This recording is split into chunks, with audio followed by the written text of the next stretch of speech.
በስመ አብ ወወልድ ወመንፈስ ቅዱስ አሐዱ አምላክ አሜን። እንደምን አደራችሁ፣ እንደምን ሰነበታችሁ? እግዚአብሔር ስሙ የተመሰገነ ይሁን። ስለዚህ ዛሬ እንድንማማር ያሰብኩት ዛሬ በተነበበልን ወንጌል ላይ መሰረት በማድረግና እዚህ ጋር ያያችሁት አኮቴተ ቁርባን የሚል መጽሐፍ አለ። ከሱ ውስጥም አገናኝቼ የተወሰኑ ነገሮችን አስተምራችኋለሁ። ይሄ ቀሲስ መብራቱ ኪሮስ የጻፉት መጽሐፍ ነው። ስለ ቅዳሴው የሚናገር መጽሐፍ ነው። ቅዳሴው ታሪኩን፣ ቅዳሴው ለምን አስፈላጊ ሆነ እና በቅዳሴው ስርዓት የምናደርጋቸውን ነገሮች በሙሉ በደንብ አድርጎ የሚያስረዳ መጽሐፍ ነው። እዚህ አለ የሚሸጥ እና ከካናዳ ልኮልን ከበረከቱ እንድንሳተፍ ቀሲስ መብራቱ ልከውልናል እና ከሱ ተምረን እናንተንም እንጋብዛችኋለሁ መጽሐፉን እንድታነቡት። ይህንን ካልኩ የዛሬው ወንጌል ማቴዎስ ወንጌል ምዕራፍ 12 ከቁጥር 16 ጀምሮ ነበር። እንደዚህ ይላል። ሉቃስ ወንጌል ምዕራፍ 12 ከቁጥር 16 ምሳሌም ነገራቸው እንዲህም ሲል፣ አንድ ባለጠጋ ሰው እርሻ እጅግ ፍሬያማ ሆነችለት። እርሱም ፍሬን የማከማችበት ስፍራ አጥቻለሁ፣ ምን ላድርግ ብሎ በልቡ አሰበ።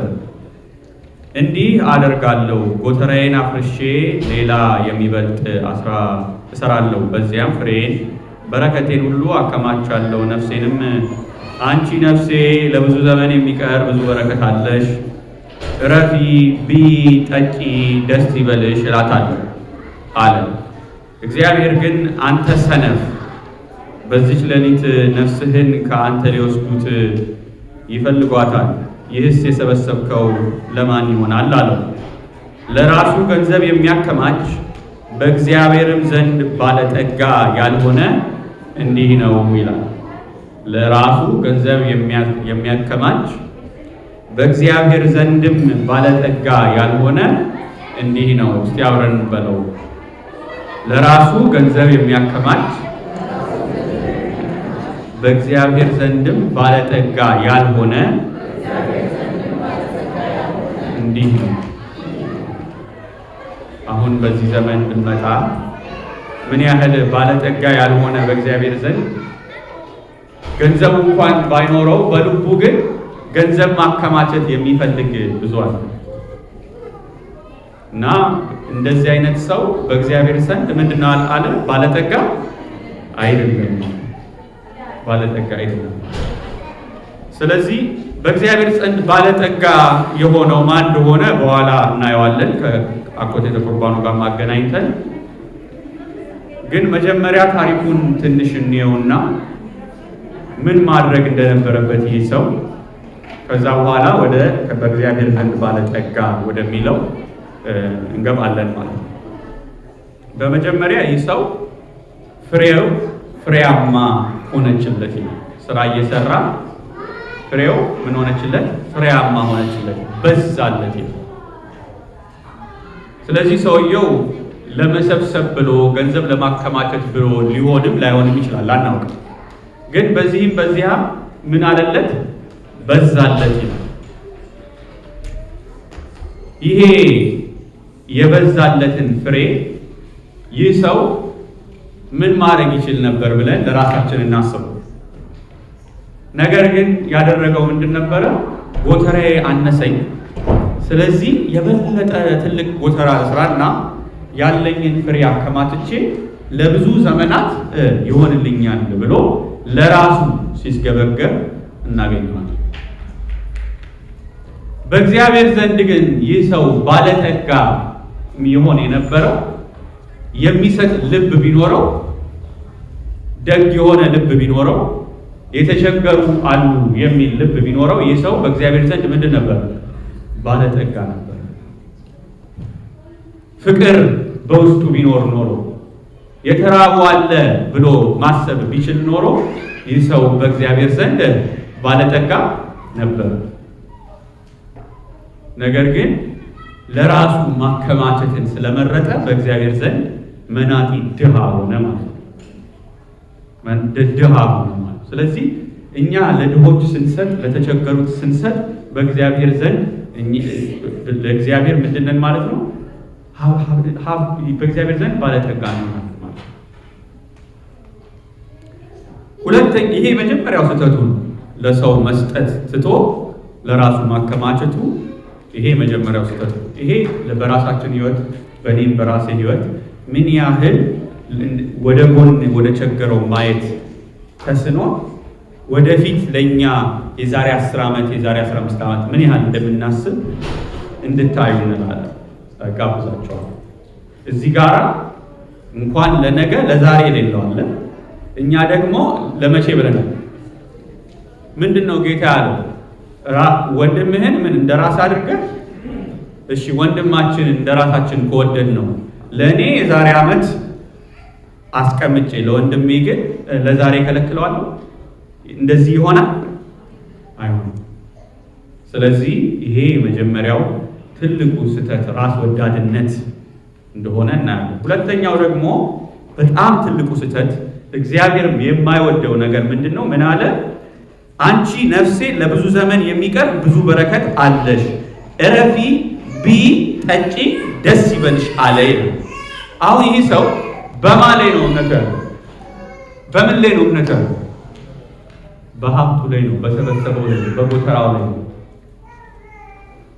እግዚአብሔርን እንዲህ እያደረግን እናሳዝነዋለን። ምክንያቱም ልቡን ለማን ሰጠ?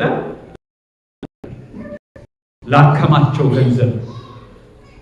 ይህ ሰው ግን ማመን የነበረበት ማንን ነበረ? እግዚአብሔርን ነበረ። ለነገ የምናምነው እግዚአብሔር ለነገ ልክ ከዛ ቀጥሎ ምን ለሰውነታችሁ የምትለብሱት አትጨነቁ፣ ምን ሰው ይበልጣልና። ምን ማለት ነው? ነፍስ ከመብል ሰውነትም ከልብስ ይበልጣል ማለት ነው። ለምን እንደዛ አለ ጌታ? ነፍሳችንን የሰጠን ማን ነው? እግዚአብሔር ነው። ነፍስ የሰጠ መብል መስጠት ያቅተዋል? ሰውነታችን ልብስ መስጠት ያቅተዋል?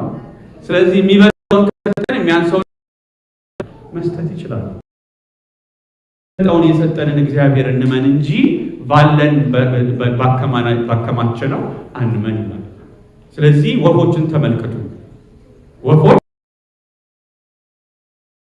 ሰበስቡ፣ እግዚአብሔር ምን ይላቸዋል? ይመግባቸዋል። እኛስ ከወፍ አንበልጥም? እጅግ አብልጣችሁ ትበልጣላችሁ፣ እግዚአብሔር ያስብላችኋል ይላል። ስለዚህ እኛ ሳይተን ለወንድማችን ብንሰጥ እግዚአብሔር ደግሞ ለነገው ምንድነው? ታማኝ ነው። ከኔ ጋር ናችሁ? ለነገው እግዚአብሔር ምንድነው? ታማኝ። ስለዚህ አትሰብሱ። ይሄ ነው ክርስትናው መንገድ አይደለም። ከዛ በኋላ እንደዛው አበባውን ተመልከቱ ይላል። ሰለሞን እንኳን እንደነሱ አላማረበትም። አበባው ለማማር ምን አደረገ? ምንም። ስለዚህ በማግስቱ የሚጣለው እንዲህ ካሳመረ በጸጋ እግዚአብሔር በመንፈስ ቅዱስ ማደሪያ አድርጎ ውብ አድርጎ እግዚአብሔር እናንተንም አያል። ስለዚህ እግዚአብሔርን የሚያሳዝነው ነገር ቢኖር በሱ ላይ ልናምነው የሚገባውን ነገር እኛ በሰበሰብነው ላይ ወይም በማንኛውም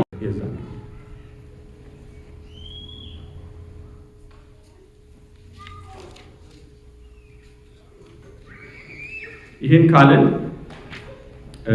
በነገራችን ላይ ክርስቲያን ሰውና ራስ ወዳድ ሰው ወይም በእንግሊዝኛው ኢጎቲስት ይሉታል። ኢጎቲስት ይሉታል። ራስ ወዳድ ማለት ነው። እኔ የሚል ሰው ማለት ነው። እና ክርስቲያን የተለያዩ ሁለት ሰዎች ናቸው። የክርስቲያን ተቃራኒ ኢጎቲስት ነው። ከኔ ጋር ተቃራኒ ማን ነው? ራስ ወዳድ ሰው ነው። እና እንድናይ አብረን እንድናይ እፈልጋለሁ። ራስ ወዳድ ሰውና ክርስቲያን ነው። ከዛ በኋላ ክርስቲያን ነኝ ወይ የሚለውን እንጠይቃለን። አንድ አባት ነበሩ፣ ፓትርያርክ ናቸው እና ብዙ ሪስፖንሲቢሊቲ ነበራቸው፣ ማለት ብዙ ኃላፊነት ነበረባቸው። እና መጥተው እርስዎ በጣም ብዙ ኃላፊነት አለበት፣ ብዙ ስራ አለበት፣ ብዙ እንዴት ነው የሚችሉት ብለው ሰው ሲደነቅ አዩ። እና ምን አሏቸው? እኔ ጳጳስነት አይደለም የከበደኝ፣ እኔ የከበደኝ ክርስቲያን መሆን ነው ብለው ሲናገሩ ክርስቲያን መሆን ቀላል ነገር አይደለም። ክርስቲያን መሆን ነው የሚከብደው እንጂ ስልጣን መሸከም አይደለም። ቄስ መሆን፣ ዲያቆን መሆን፣ ካህን መሆን፣ ጳጳስ መሆን፣ ፓትርያርክ መሆን ይሄ አይደለም የሚከብደው። የሚከብደው ምን መሆን ነው? ክርስቲያን መሆን። እና አሁን የክርስቲያንን ባህሪ እንድታዩ እፈልጋለሁ። በመጀመሪያ ወዳድ ሰው ለራሱ ነው የሚኖረው። ለማን ነው የሚኖረው? ለራሱ ነው ማለት በሰው ፊት ምን ለማግኘት? ክብርን ለማግኘት። ታይትል ማለት ዶክተሩ ምናምን የሚለው ለመጨማመር እና በቃ ለራሱ የሚኖረው ማን? ራስ ወዳድ ሰው። ከኔ ጋር ናችሁ? ክርስቲያንስ? ክርስቲያን ለክርስቶስ ምን ይላል? ይኖራል። ስለዚህ ከኑሮውን ጀምር ክርስቲያን ለማን ነው የሚኖረው? ለክርስቶስ። ክብርን ደግሞ የሚሰጠው ለራሱ ሳይሆን ለማን ነው? ለእግዚአብሔር። ሁሉን ነገር እግዚአብሔር የሰጠኝ እሱ ነው እያለ ክብር ለማን ነው የሚሰጠው? ለእግዚአብሔር ነው የሚሰጠው። ራስ ወዳድ ሰው ደግሞ ለራሱ ምን ይፈልጋል? ክብር ይፈልጋል። አንድ አባት ምን አሉ? እግዚአብሔር ስለምን ክብር ሁሉ ለእሱ እንዲሆን ይጠይቃል? ተስገብግቦ ነው ወይ ብሎ ይጠይቃል። እግዚአብሔር በቃ ሁሉ ክብር ለእኔ ብቻ ያለ ነው ወይ ብሎ ይጠይቃል። አሁን በፕሮቴስታንቲዝም ክብር ለእግዚአብሔር ብቻ የሚል አስተሳሰብ አለ እና እግዚአብሔር እንደዚህ በቃ ተስገብግቦ እግዚአብሔር በቃ ክብሩን በሙሉ ለእኔ ስጡኝ ነው ወይ ብለው የሚጠይቁ ሰዎች አሉ። በእውነቱ እግዚአብሔር ተስገብግቦ ከሆነ ለስልጣን ለክብር ተስገብግቦ ከሆነ እግዚአብሔር እኛን አስገድዶ ማድረግ አይችልም? ሁሉን ፈጣሪ አይደለም? እኛን መጠየቅ አለበት? ጉልበት የለውም? ኃይል የለውም? እግዚአብሔር ለራሱ ለእኔ ብሎ እንደኛ እንደምናስበው አይደለም። ግን እኛ የማን ልጆች ነን? የእግዚአብሔር ልጆች ነን። የክብሩ ምንድን ነን? ወራሾች ነን። ስለዚህ እግዚአብሔርን ስናከብር ማን ነው የሚከብር? እኛ ነን የምንከብር። ያ ክብር እግዚአብሔርን ያከበርን ሊመስለን ይችላል እንጂ የሚከብረው እግዚአብሔርን በማክበር ማን ነው? እኛ በእግዚአብሔር ላይ የምንጨምርለት ነገር የለም። ከኔ ጋር ናችሁ? እመቤታችንን ተመልከቱ፣ ምን ያህል እግዚአብሔር እንዳከበራል። ቅዱሳኑን ተመልከቱ፣ ምን ያህል እግዚአብሔርን እንዳከበራቸው። ስለዚህ ለእኛም እግዚአብሔር ይለናል፣ የጠራቸውን ምን አላቸው ነው የሚለው? መረጣቸው። የመረጣቸውን ምን አላቸው? አከበራቸው። ስለዚህ ወደ እርሱ ስንመጣ ክብር ይኖረናል፣ የሰማያዊ ክብር ይኖረናል። ግን ከሱ የተለየ የራሳችን ነገር ያለን ከመሰለን የዛን ጊዜ ይወድቃል። ስለዚህ እግዚአብሔር እኔን አክብሩኝ ሲል ያ የኛ የራሳችን ምንድን ነው? ክብር። ስለዚህ ራስ ወዳድ ሰው ወይም ኢጎቲስት ሰው ለራሱ ይኖራል፣ ለራሱ ክብር ይኖራል። ክርስቲያን ደግሞ ለእግዚአብሔር ክብር ይኖራል፣ ለክርስቶስ ይኖራል። ሁለተኛው አሁን ስለ ኑሮ ካሰብን ራስ ወዳድ ሰው ሞት ይፈራል። ከኔ ጋር ነው? ራስ ወዳድ ሰው ምን ይፈራል? ሞት በጣም ይፈራል። ምክንያቱም ለራሱ ክብር ነው የሚኖረው፣ አፈር ሊገባ ነው። ከኔ ጋር ናችሁ? ስለዚህ ራስ ወዳድ ሰው ምን ይፈራል? ሞት ይፈራል። ክርስቲያን ደግሞ ሞትን ምን ይላል? ይናፍቃል። ቅዱሳኑ በሙሉ ቅዱስ ጳውሎስን ተመልከቱ። ምንድን ነው ያለው? ልሄድ ከክርስቶስ ጋር እንድኖር እናፍቃለሁ። ስለዚህ ክርስቲያን ሞትን ምን ይላል? ይናፍቃል። ራስ ወዳድ ሰው ደግሞ ሞትን ይላል? ይፈራል። ይሄ የናቹራል የሆነ ነፍስ ከስጋ የሚትለየው የሚመጣብን ፍርሃትን ሳይሆን ማወራው ግን ኢንጀነራል ይፈራል ገናም ሳይደርስበት። ክርስቲያን ግን ያቺ ቀን ወደ ጌታ የሚሄድባት ቀን ይላል። ነፍሴ ወደ እግዚአብሔር የምትሄድበትን ቀን ምን ይላታል? ይናፍቃታል ማለት። ሶስተኛው ልክ እንደዚህኛው ሰውዬ ራስ ወዳድ ሰው በዚህ ምድር ላይ ይሰበስባል። ምድር ላይ የሚሰበስበው ገንዘብ ይሰበስባል፣ ጎተራ ይሰበስባል፣ ስልጣንን ይሰበስባል፣ ስምን ይሰበስባል፣ አላፊውን ጠፊውን ነገር ይላል ይሰበስባል። ክርስቲያን ደግሞ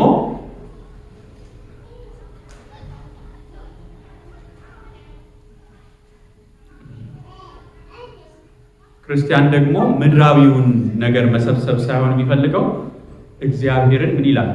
ይፈልጋል፣ ይጠማል። ሰማያዊ ነገር ይሰበስባል ማለት ነው። ሰማያዊ ነገር ይሰበስባል። በነገራችን ላይ አካፍሉ ብቻ አይደለም ጌታ ግን በዚህ ምድር ላይ ምንም ብሏል? አትሰብስቡ ብሏል። መዝገብ አትሰብስቡ። በማቴዎስ ወንጌል ምዕራፍ 6 ቁጥር 19 እና ብልና ዝገት በሚያጠፉት ሌቦቹም ቆፍረው በሚሰርቁት ዘንድ ለእናንተ በምድር ላይ መዝገብ ምን አትበሉ? አትሰብስቡ። ነገር ግን ብልም ዝገትም በሚያጠፉት ሌቦችም ቆፍረው በማይሰርቁት ዘንድ ለእናንተ በሰማይ መዝገብን ሰብስቡ። መዝገብ ባለበት ልብ ደግሞ በዛ ይኖራል።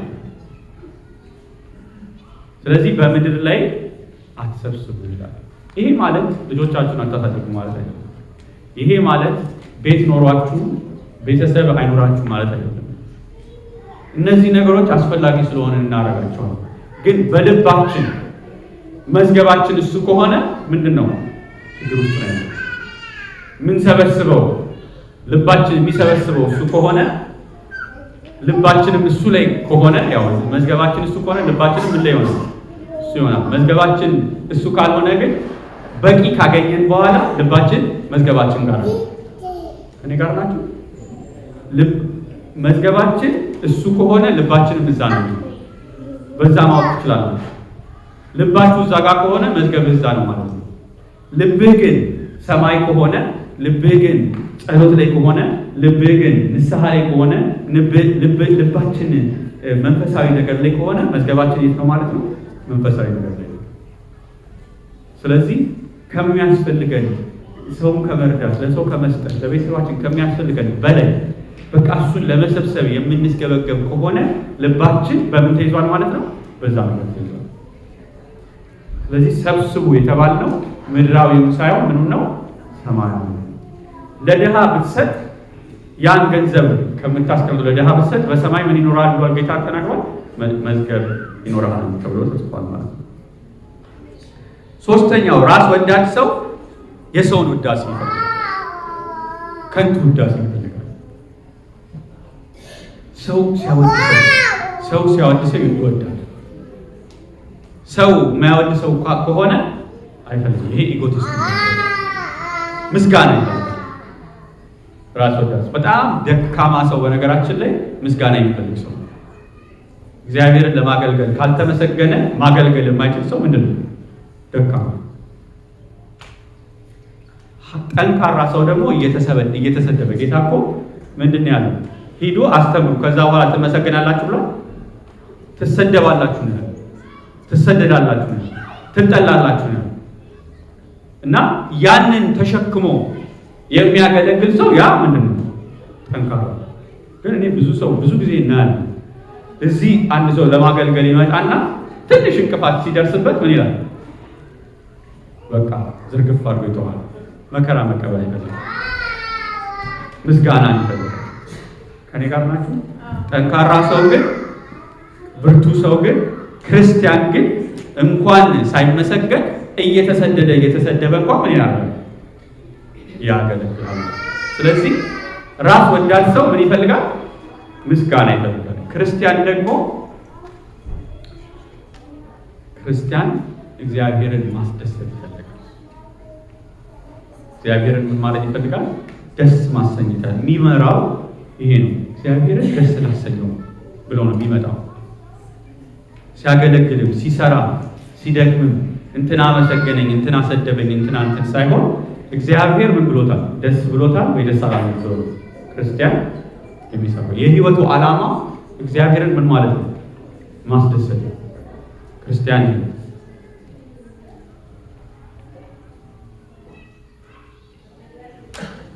ራስ ወዳድ ሰው ስለ ራሱ ብዙ ያስባል። ብዙ የሚጨነቀው ብዙ ሐሳቡ ያለው ሐሳቡን ወደ ውስጥ ገብተን ብናየው እና ቢከፈትልን ራስ ወዳድ ሰው ራሳችሁን ቴስት አድርጉ። ሐሳቡ የሚያውጠነጥነው ሁሉ ጊዜ በራሱ ነው። ከነገርኳችሁ ሁሉ ጊዜ ሐሳቡ በማን ላይ ነው ያለው? ራስ ወዳድ ሰው በራሱ ነው። በቃ በራሱ ዙሪያ ነው ያለው ሁሉ ጊዜ ሐሳቡ። ክርስቲያን ደግሞ ወይ መንፈሳዊ ነው ሐሳቡ ማለት ሐሳቡ በእግዚአብሔር ዙሪያ ነው የሚዞረው፣ ወይም ደግሞ ሐሳቡ በምን ዙሪያ ነው የሚዞረው? በሰው በተቸገረው ሰው በተጨነቀው ሰው እንዴት አድርጌ ልርዳ እንዴት አድርጌ የሚለው እዛ ላይ እንጂ በራሱ ላይ። ክርስቲያን እንደዛ ነው። አሁንም ራስ ወዳድ ሰው በራሱ ይተማመናል። ሰልፍ ኮንፊደንስ ማለት አሁን ሰልፍ ኮንፊደንስ ችግር የለውም። ሰልፍ ኮንፊደንስ ግን ጥያቄ ምልክት አለ። ራስ ወዳድ ሰው በራሱ ምን ይላል? ይተማመናል። ክርስቲያን ደግሞ በእግዚአብሔር ምን ይላል? ይተማመናል። አላችሁ? ራስ ወዳድ ነው በማን ነው የሚተማመነው? በራሱ ነው የሚተማመነው። ክርስቲያን ደግሞ በማን ነው የሚተማመነው? በእግዚአብሔር ነው። ኮንፊደንስ አለ። ግን ኮንፊደንሱ በማን ነው? በእግዚአብሔር። እኔ እችላለሁ አይደል፣ ግን ኃይልን በሚሰጠኝ በክርስቶስ ምን እላለሁ? እችላለሁ። በእኔ ኃይል ነው አይደል፣ በእኔ ብሎ አይተማመንም። የሚተማመነው በማን ነው? በእግዚአብሔር። ስለዚህ ክርስቲያን ሰልፍ ኮንፊደንስ ሳይሆን ጋድ ኮንፊደንስ ነው የሚተማመነው። በራሱ ሳይሆን በማን ነው? በእግዚአብሔር። ራስ ወዳድ ሰው መገሰጽ አይወድም። ትንሽ እንዲያው ሰው ከተናገረው ምን ይላል? ክብሩ ይነካበታል። መገሰጽ አይወድም። ከሰው ፊት ዝቅ ማለት አይወድም። ክርስቲያን ደግሞ ምንድነው? ትሁት ነው። መገሰጽን ይፈልጋል። ራሱን ያዋርዳል። በካህን ፊት መጥቶ መናዘዝን አይፈራም። ለምን? ለራሱ ክብር አይደለም የሚኖረው። ከኔ ጋር ለራሱ ክብር የማይኖር ሰው እግዚአብሔርን ደስ ለማሰኘት ለሚኖር ሰው ክርስቲያን ሄዶ መናዘዝ ያቅተዋል? አቅተዋል። ራስ ወዳድ የሆነ ሰው ግን ራሱን ማዋረድ ምን አይነት አይችልም። ራሱን ይወዳል። ክርስቲያን ግን እንደዛ አይደለም። አሁን ክርስቲያንና ራስ ወዳድ ወይም ኢጎቲስት የሚባለው ለውጡን አያችሁት አይደል? አሁን ራሳችንን ስንመር ራሴን አይቼ ራሴን ሳየው በብዛት የራስ ወዳድነት ራስ ነው ያለ። በብዛት ምን እያደረግን ነው? ወደ ክርስትና ክርስቲያን ወደሚለው ለመድረስ ምን እያልን ነው? እየታገልን ነው። ስለዚህ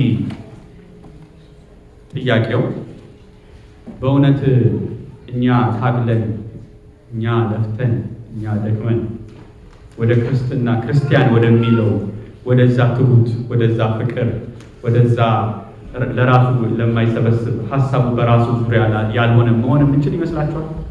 በራሳችን ኃይል በራሳችን አቅም እንችላለን? የሚቻል ነገር አይደለም። የሚቻል ነገር አይደለም። በማን ኃይል? በራሳችን አቅም የሚቻል ነገር አይደለም።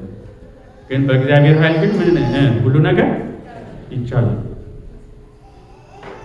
እግዚአብሔር እኮ በአዲስ ኪዳን በብሉይ ኪዳን ሕግን ጠብቁ ነው የተባለው። ሕግን ጠብቀን ያው ሕጉ ያለንን ችግር ያሳየናል። ግን ሕጉን መስራት የሚችል ማንም የለም። ግን የተወሰነ ያህል ሰው ክፉ እንዳይሆን ያደርገዋል። ለክፉ ሰው እኮ ነው ሕግ የሚያስፈልገው አይደል? አዳምና ሔዋን ሕግ ያስፈልጋቸው ነበር? ለአዳምና ሔዋን 10 ትእዛዛት ይሰጣቸዋል? ለምን አይሰጣቸው? ለአዳምና ሔዋን ለምን 10 ትእዛዛት ሰጣቸው? በመጀመሪያ መስረቅም እንደሆነ ባህሪያቸው ውስጥ የለም። ዝሙት የሚባለው ነገር ሊያስቡትም አይችሉም። ከዛ በላይ ናቸው እነሱ አላችሁ። ከወደቅን በኋላ ግን እነዚህን ነገሮች ስለምናረጋቸው አታድርግ የሚለው ይመጣል። ህግ የሚያስፈልገው ምን ስላለን? ስለወደቅን፣ ስለተዋረድን። ልጆቻችሁን እዩ እኮ አሁን ልጅ ስታሳድጉ ስራ የሚሰራ ጎበዝ፣ ፍቅር ለሆነ ሰው ህግ አትሰጡትም። ምክንያቱም ራሱ ምን አለው? ሞቲቬሽን አለው፣ ራሱ ያ ነገር ያደርገዋል። ግን ትንሽ ማስቸገር ሲመጣ ምን እንሰጠዋለን? ህግ እንሰጠዋለን።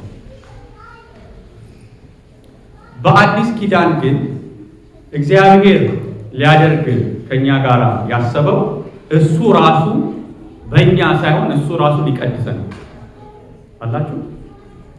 ማን ነው የሚቀድሰን? እሱ ራሱ ነው የሚቀድሰን። መንፈሱን ሰጥቶ ቤተ መቅደሱ ሆነን በራሱ ኃይል ሊቀድሰን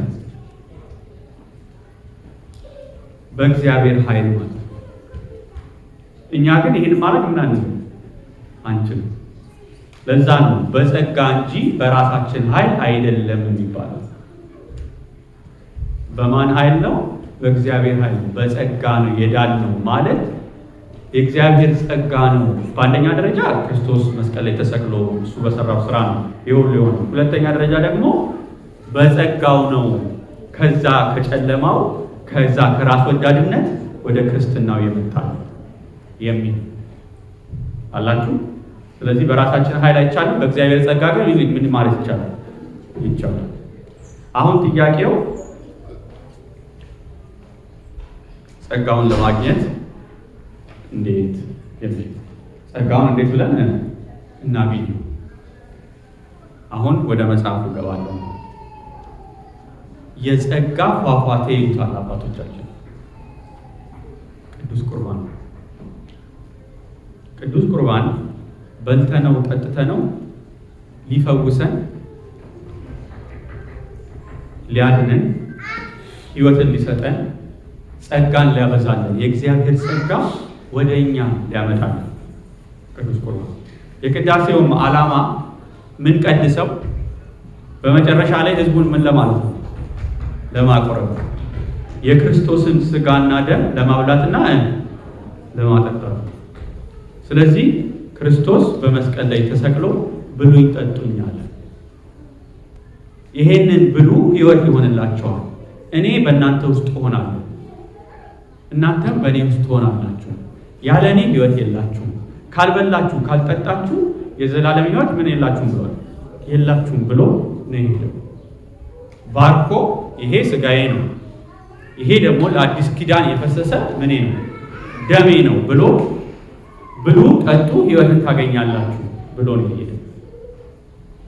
ስለዚህ ስጋ ወደሙን መቀበል ክርስቲያን ለመሆን አስፈላጊ ነው። ከራስ ወዳድነት ለመላቀቅ አስፈላጊ ነው። እንደዚህ እንደ ሰውየው እንደሚሰበስበው ምድራዊውን ነገር እንደሚሰበስበው ላለመሆን፣ በገንዘባችን ላይ ላለማመን እንጂ በእግዚአብሔር ላይ ከባድ ነው። ቀላል አይደለም። ነገ በእውነት እግዚአብሔር ይሰጠኛል ትንሽ ላስቀምጥልናል።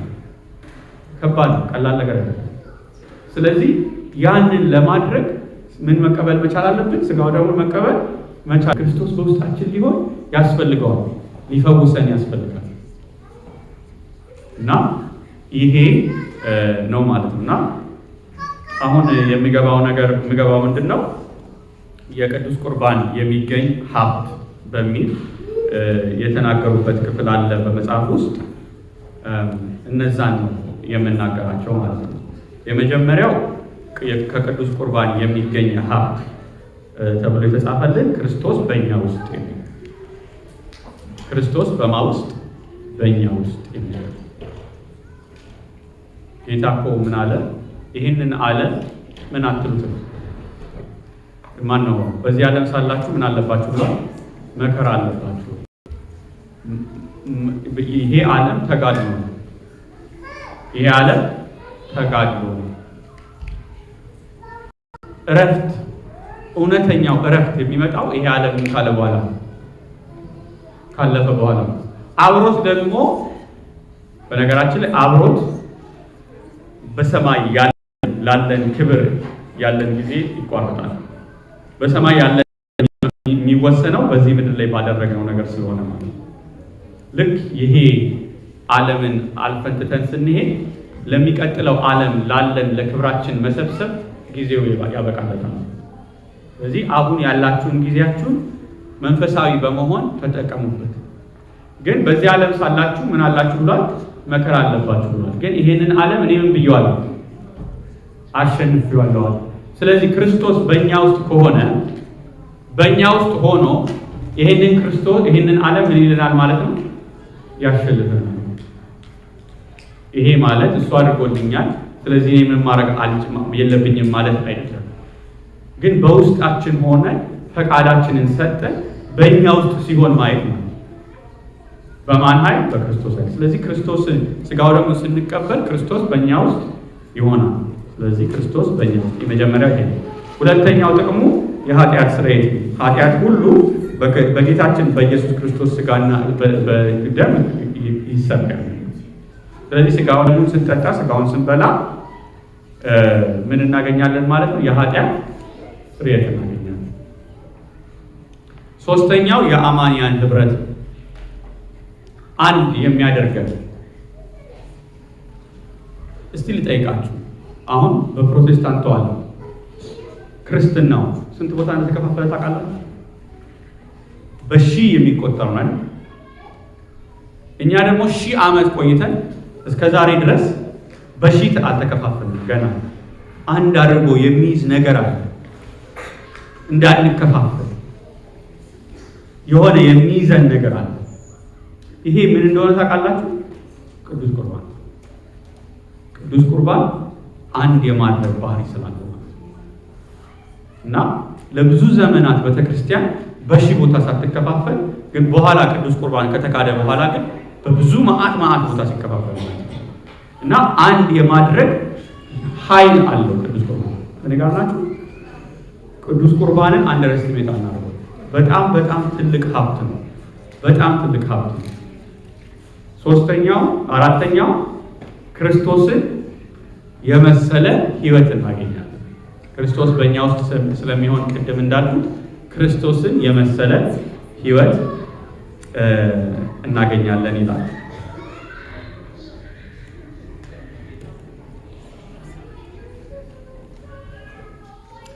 ምን ይላል? ትንሽ ላንብብላችሁ። እንዲሁም በቅዳሴው አገልግሎት በዕለቱ የተገኙት ምዕመናን በሙሉ ከቀረቡ በኋላ የቅዳሴውን መስዋዕት ተሳታፊ መሆናቸውን በህይወታቸው የሚያመጣውን ለውጥ በሚያመለክት አገላለጽ የሚከተለውን ውብ ጸሎት ይጸልያሉ ይላል።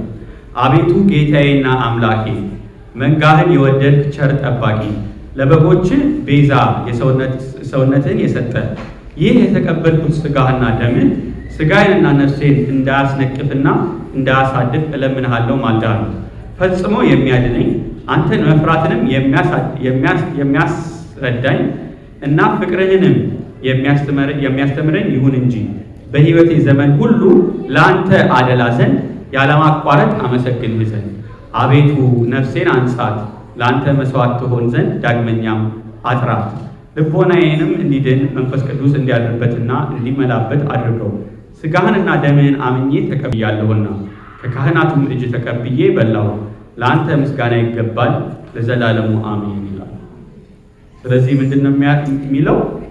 ፈጽሞ የሚያድነኝ አንተን መፍራትን የሚያሳድርብኝ ፍቅርህን የሚያስተምረኝ በህይወቴ ዘመን ሁሉ ለአንተ እንዳደላ ዘንድ ያለማቋረጥ አመሰግንህ። ስለዚህ በስጋው ደግሞ ሆነን የምንኖርና ከስጋው ደግሞ ተለይተን የምንኖረው ህይወት ይለያያል። በስጋው ደግሞ የምንኖረው ህይወት ክርስቶስን የመሰለ ህይወት። ሌላው ደግሞ በጸሎትና በምስጋና ህይወት እናድጋለን። በጸሎትና በምስጋና ህይወት እናድጋለን። በነገራችን ላይ በእግዚአብሔር ጸጋ የተሞላ ጸሎትና ምድራዊ ጸሎት የተለያዩ ነገሮች ናቸው። ብዙዎቻችን በተለይ ስጋው ደግሞ ማንቀበል በተለይ ወደ ቤተክርስቲያን እየመጣን የንስሐ ህይወት የማንኖር ሰዎች የምንጸልየው ጸሎት ብዙ ጊዜ ስጋዊ ነው፣ ምድራዊ ነው። ብዙ ጊዜ ቢበዝለን እንኳ ስጋዊ ነው ምድራዊ። ስጋና ደሙን የተቀበለና በስጋና ደሙ የሚኖር ሰው ግን ጸሎቱ ራሱ የተለየ ምስጋናው ጸሎቱ በጣም የሚደንቅ አይነት በመንፈስ ቅዱስ የሆነ ሰማያዊ የሆነ ነገር መጸለይ ነው። ስለዚህ ስጋና ደሙ የጸሎት ህይወታችንና የምስጋና ህይወታችንን ያዳብርልናል ማለት ነው። እንደገና በቅዳሴ ውስጥ የሚባለው አቤቱ ካንተ ዘንድ የምንሻውን በምንለምንበትና በምንጸልይበት ጊዜ እናስባቸው ዘንድ አስቡን ያሉን ዳግመኛ አስብ። አቤቱ አምላካችን እግዚአብሔር ሆይ ከኛ አስቀድመ የሞቱትን አሳርፋቸው፣ የታመሙትንም ፈጥነ አድናቸው። የሁላችን ህይወት፣ የሁላችንም ተስፋ፣ የሁላችንም አዳኝ፣ የሁላችንም አስነሽ አንተ ነህና ለአንተ ምስጋና እስከ አርያም ድረስ እንልካለን። አሁን ይሄ የመንፈስ ቅዱስ ጸሎት ነው ማለት ለኛ በጎ ነገርን ያደረገ ይቅር ባይ እግዚአብሔርን እናመሰግነዋለን። ይቅር ባይ የጌታችን የአምላካችን የመድኃኒታችን ኢየሱስ ክርስቶስ አባት ሰውሮናልና ረድቶናልና ጠብቆ አቅርቦናልና ወደ እርሱም ተቀብሎናልና አጽንቶ ጠብቆናልና እስከዚህችም ሰዓት አድርሶናልና አሁንም ክብርት በምትሆን በዚህች ዕለት በሕይወታችን ዘመን ሁሉ በፍጹም ሰላም ሁሉን የሚይዝ አምላካችን እግዚአብሔር ይጠብቀን ዘንድ እንለምነው ይላል እና እነዚህ ጸሎቶች በቅዳሴ ውስጥ የሚጸለዩ ናቸው እና ጸሎት የሚያስተምሩ ናቸው። ምስጋና የሚያስተምሩ እና በቅዳሴው ምን እንማራለን ማለት ነው? በስጋው ደግሞ ጸሎትን እንማራለን ማለት ነው። በዚህ ጨርሳለሁ። በመጨረሻ ምን ይላሉ እኚህ አባት ወይ ደግሞ ቀሲስ መብራቱ? ለምንድን ነው አሁን ለምሳሌ በመጀመሪያ ደረጃ ብዙ ሰው ቅዳሴ እየመጣ እያስቀደሰ የማይለወጥ ብዙ ሰው አለ። ለምንድን ነው ብሎ ሲጠየቅ የመጀመሪያው ብዙ ሰው እዚህ መጥቶ ቅዳሴ አስቀድሶ ሳይቆርብ ነው። ከኔ ጋር ናችሁ? መጥቶ አስቀድሶ ሳይቆርብ ይሄዳል። ስለዚህ ዋናውን በረከት ዋናውን የሚለውጠውን ነገር ክርስቶስን ሳይዘው ይሄዳል ማለት ነው። ቅዳሴው ህብስቱን ወደ ስጋ ወይኑን ወደ ደም ይለውጣል። ከዛ በኋላ ደግሞ ያስቀድሳል ሰውየው ግን ሳይቀበለው ይሄዳል። ስለዚህ እያስቀደሱ አለመቅረብ ንስሐ አለመግባት የንስሐ ህይወት ከሌለ እንዴት አድርገን እንለውጣለን? ስለዚህ ችግሩ የቅዳሴው አይደለም እና ብዙ ምክንያትን እየዘረዘሩ የሚያባል ለምንድን ነው ያልተለወጥ ነው የሚለውን መልስ ይሰጣል። በሁለተኛ ደረጃ ደግሞ ስጋው ደሙንም ሳይቀበል አለመለወጥ አለ። ከኔ ጋር ናችሁ? ስጋው ደሙን ተቀብሎ ራሱ የማይለወጣል። ስጋው ደሙን ተቀብሎ ራሱ የማይለወጣል። ለምን ልትሉኝ ትችላላችሁ? የመጀመሪያው የአቀባበላችን ነው። በትህትና አለመቀበል የመጀመሪያው ይሄ ራስን ዝቅ በማድረግ ባዶ በማድረግ አይገባኝም በማለት ኃጢአተኛ ነኝ በማለት እና መዳን ያስፈልገኛል፣ መለወጥ ያስፈልገኛል፣ ህይወት ያስፈልገኛል ብሎ ያልመጣ ሰው ቢበላው እንኳን ቢቀበል እንኳን ምን አይነት ለውጥ ምን አይነበትም አያገኝበትም። ለምን? እግዚአብሔር አያስገድደን። በግድ ምን አይለውጥም፣ በግድ አይለውጥም። ስለዚህ በዝቅ ብለን መዳን እፈልጋለሁ፣ ህይወት እፈልጋለሁ፣ ራስ ወዳድ ነኝ፣ ክርስቲያን መሆን እፈልጋለሁ፣ ለውጠኝ፣ አድነኝ የሚል ሀሳብ በውስጣችን ይኖር። ያንን ካላደረግን ለውጡ ምን የለም። ሁለተኛው የልብ ጉዳይ። ልባችን እግዚአብሔርን ያለመፈለጉ ጉዳይ። ከኔ ጋር ናችሁ? አሁንም ልባችን ምድራዊውን ነገር አልለቅም የሚለው ነገር መሰብሰቡን አልተውም፣ ሰማያዊውን ጸጋ ሳይሆን ምድራዊውን ነው የምፈልገው በሚል ልብ አልለቅም የሚልበት አስቸጋሪ ሲቹዌሽን እና እግዚአብሔር ሰማያዊውን ልስጣችሁ እያለ ግን ምድሩን አልለቅም ካለ ዋጋ የምንሰጠው ሰማያዊውን ነገር ነው። ከኔ ጋር ናችሁ? ስለዚህ የምንቀበለው የክርስቶስ ስጋና ደም እንደሆነ ተረተን ከዚህ የሚበልጥ ነገር ምንም ነገር እንደሌለ አውቀን ምድራዊውን ነገር ደግሞ አላፊ ጠፊ መቃብር ውስጥ ስንገባ ትተነው የምንሄደው ነገር እንደሆነ ተረድተን ሰማያዊውን ሀብት በእግዚአብሔር ዘንድ ባለጠጋ መሆንን ካልፈለግን፣ ካልተመኘን፣ ልባችንን ለእግዚአብሔር ካልሰጠን፣ ልባችን የሚዘሙት ከሆነ ልብ ዝሙት ማድረግ ማለት እግዚአብሔርን ማመን ሲገባው ሌላ ነገር የሚያምን፣ እግዚአብሔርን መፈለግ ሲገባው ሌላ ነገር የሚፈልግ ከሆነ በእግዚአብሔር ላይ ዝሙት እየሰራ ነው፣ ጣዖት አምልኮ ስለሆነ ማለት ነው። ስለዚህ ያ ነገር ከሌለን ዝም ብለን እንደ ስርዓት ብቻ የምናደርገው ከሆነ አሁንም ምን እንሆናለን ማለት ነው? አይለውጣል። ከኔ ጋር ናችሁ? ስለዚህ ስጋው ደግሞ እንኳን በልቶ አለመለወጣል ዕዳ ይሆንብናል። ቅዱስ ጳውሎስ ምን ይላል?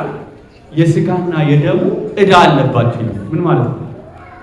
ያን የሚያክል ጸጋ፣ ያን የሚያክል ስጋና ደም በልታችሁ አለመለወጣችሁ። አሁን አንድ ሰው ገንዘብ ሰጥታችሁት ባይሰራበት ዕዳ አለብህ ይለዋል። ምክንያቱም ስራው ምን አላልክበት፣ ገንዘቡ ምን አልክበት፣ አልተጠቀምክበት። ስጋዬን ደሜን ሰጥቻችሁ ሳትጠቀሙበት ቀራችሁ። እኔ ጋር ናችሁ? ዕዳ አለበት ይላል። ምን እንደተቀበለ ሳይረዳ እና በዚህ በሁለት መንገድ፣ አንደኛ ልቦናችንን ፍጹም ለእግዚአብሔር ሰጥተን ጌታ ሆይ ያንተ ነኝ ልቤንም እንካ ብለን ወደ ስጋው ደግሞ እንምጣ። በሁለተኛ ደረጃ ደግሞ በትህትና መንፈስ እንምጣ፣ በእምነት እንምጣ። ካላመንበትም አይ ይሄ የጌታዬ ስጋ ነው የጌታዬ ደም ነው ብለን ካላመንበትም አይ። ስለዚህ እነዚህን አድርገን ከመጣን ግን ለመለወጥ ከመጣን ግን እንለውጣለን። በሌላ በኩል ደግሞ ንስሐ ሳይገቡ ኑዛዜ ራስን ሳያዋርዱ ራስን ባዶ ሳያደርጉ በተሰበረ መንፈስ አለመምጣት ዝም ብለን ከሆነ የምንቀበለው ዝም ብለን የምንቀበል ከሆነ ላይ ያመጣች እኔ ጋር ናችሁ? ንስሐ መግባት ያስፈልጋል። ኑዛዜ መናዘዝ ያስፈልጋል። ራስን ማዋረድ ያስፈልጋል። ለእኔ ክብር አይደለም የምኖረው የሚለውን ማሰብ ያስፈልጋል። ስትናዘዝ ራስን ስታዋርድ የዛን ጊዜ ለራስ ክብር እንዳልሆነ ትረዳለህ። ከእግዚአብሔር የተለየ ክብር የለንም ወንድሞች፣ ከእግዚአብሔር የተለየ ክብር የለም። ስለዚህ እዛ አንናዘዝም ስንል ከእግዚአብሔር የተለየ ክብር ይዘን ግን በእግዚአብሔር ፊት ራሳችንን ስናዋርድ፣ በካህኑ ፊት ራሳችንን ስናዋርድ ግን እግዚአብሔር ጸጋውን ሊያበዛልን የታመነ ነው። ይሄን ደግሞ የምነግራችሁ እኔ በራሴ በሕይወቴ የኖርኩትን ነው የምነግራችሁ። የእግዚአብሔር ጸጋ የበዛልኝ በስጋው ደሙ ስጋው ደሙን ስለበላው ስለጠጣው ነው ሕይወት ያገኘሁት። ከዚህ ጨለማ ዓለም ከዚህ መከራ ዓለም ድል የመንሳትን ኃይል ያገኘሁት ፐርሰናል እንደ ምስክርነት ከየት ነው አልኳችሁ? ከስጋና ከደሙ እና እኔ ምስክር ነኝ። ሕይወቴ ተለውጧል። ማንነቴ ተለውጧል። ልቤ ተለውጧል። አስተሳሰቤ ተለውጧል። ምድርን መፈለግ ሳይሆን ሰማይ እንድል አድርጎኛል። እና ይሄንን አስባችሁ ስጋው ደግሞ እንድትቀበሉ ቅዳሴ እንድታስቀድሱ ከዚህ ሰማያዊ ሀብት ምድራዊውን ሀብት መሰብሰብ ትተን ከዚህ ሰማያዊ ሀብት እንዳያመልጠን ማጸናችኋለሁ፣ እንጠይቃችኋለን። እግዚአብሔር ደግሞ ልብ ሰጥቷችሁ ወደዚህ መጥታችሁ ከስጋው ደግሞ እንድትቀበሉ የሰማይን ማዕድ እንድትቀበሉ እንጠይቃችኋለን። ይሄ መጽሐፍ በተለይ ቅዳሴው ላይ ያለውን ነገር በሙሉ አንድ በአንድ እየዘረዘረ ፍንትው አድርጎ የሚያስረዳ ነው። በተለይ ምዕራፍ 4 ላይ የሚያስረዳ መጽሐፍ ነው። ምናልባት ከተፈቀደልኝ እሱንም ክፍል የተወሰነ ላስተምር እችላለሁ ወደፊት። ይህንን ለማለት ነው። ያስተማረን የገሰጸን የወደደን አምላካችን እግዚአብሔር ኢየሱስ ክርስቶስ የተመሰገነ ይሁን። አሜን።